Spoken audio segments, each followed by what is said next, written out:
বশীকরণ সহজ উপায়, নারী পুরুষ বশীকরণ সহজ উপায়।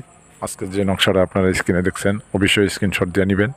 আর যারা আমার এখান থেকে বিদ্যা শিখেন তারাও স্ক্রিনশট দিয়ে নেবেন। অবশ্যই কবিরাজতান্ত্রিক যারা আছেন তারাও এই কাজটি করতে পারবেন, সমস্যা নয়, তারাও জিনিসটা সংগ্রহ করবেন। প্রথম দেখছেন আপনারা নকশাটা, খুব সুন্দরভাবে আপনারা নকশাটা মূলত জিনিসভাবে প্রয়োগ করবেন এবং সম্পূর্ণ ভিডিও না টাইনা নিয়ম কারণগুলো আপনারা দেখবেন, তবে বুঝতে পারবেন। তবে আজকে এই নকশাটা একটি বুঝপাতার মধ্যে লিখবেন। একটা বুঝপাতা, দুইটা আপনার সাদা কাগজে, অবশ্যই মেশকো, অরিজিনাল মেশকো জাফরান। যেটা বুঝপাতা লিখবেন এটা কাম সিদ্ধতা লিখবেন। আর যেটা নিয়ে আপনার মেশকো জাফরান দিয়ে লিখবেন, এটা লিখবেন দুইটা ইয়ার মধ্যে সাদা কাগজে। লেখার পরে আপনারা করবেন কি, যে বুঝপাতার যে নকশাটা এটা অবশ্যই উল্লেখ করে দিবেন, অমুকের মেয়ে অমুক অমুকের সঙ্গে, অমুকের মেয়ে অমুক অমুকের ছেলে অমুকের সঙ্গে মিলন কর বা পাগলের মতো ছুটে আস।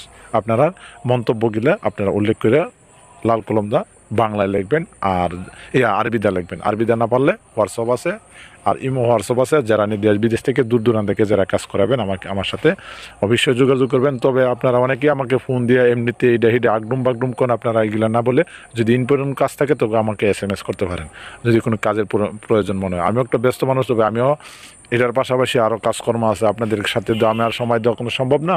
খালি আমার যে কবিরাজি এবং আমার ব্যবসা বাণিজ্য আছে, অন্য কাজকর্ম আছে। তবে আপনারা এটা করবেন কি, তিনটি নকশা লিখবেন, দুইটা সাদা কাগজ আর এসে একটা হলো বুঝপাতার মধ্যে। তো সাদা কাগজ যে নকশাটি যেটা দিয়ে লিখবেন মেশকো জাফরান, আর বুঝপাতার মধ্যে যেটা লিখবেন আপনারা সিঁদুর দিয়া এটা আপনারা করবেন কি, যে কোনো ময়লার ডাস্টবিনের ভিতরে যে কোনো ময়লার জায়গার মধ্যে পুঁতে দিবেন। আর দুইটা যেটা দিতে আছে মনে করেন একটা আছে তিনালি রাস্তা মোড়ে, আর একটা হলে যে কোনো ফলন্ত গাছের মধ্যে ঝুলিয়ে দিবেন। তো দেওয়ার উদ্যোগটাগুলো উল্লেখ করেছে আপনারা, যে নকশাটা লেখার উদ্যোগে আপনারা লিখতে হবে শনি হর্তাক মঙ্গলবার। বুঝতে পারতেছেন, শনি মঙ্গলবার ছাড়া কোনো কাজ হবে না। শনি মঙ্গলবার আপনারা যখন কাজ করবেন, অবশ্যই মঙ্গলবারে আপনারা কাজ করতে হবে আপনার সকাল টাইম, সকাল 8 সূর্য ওঠার পরের থেকে নিয়ে আপনার 12টার আগে মঙ্গলবার। আর শনিবারে কাজ করতে হবে আপনার এই জোয়ার নামাজের পর থেকে মাগরিব বেলা ডুবার আগ পর্যন্ত।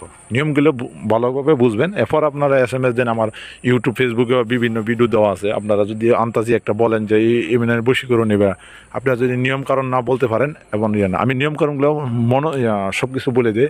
এরপর যদি কারো কোনো প্রয়োজন মনে হয় যা কোন জায়গা থেকে এবং জিন সাধন পরিসাধন যদি করতে চান তবে আপনারা করতে পারবেন। আর এ পর্যন্তই আপনাদের টপিকগুলো। তো ভালো থাকবেন। আর যারা নিয়ে আমাদের নতুন আছেন তারা সাবস্ক্রাইব, লাইক, শেয়ার করে আর পেজটা ফলো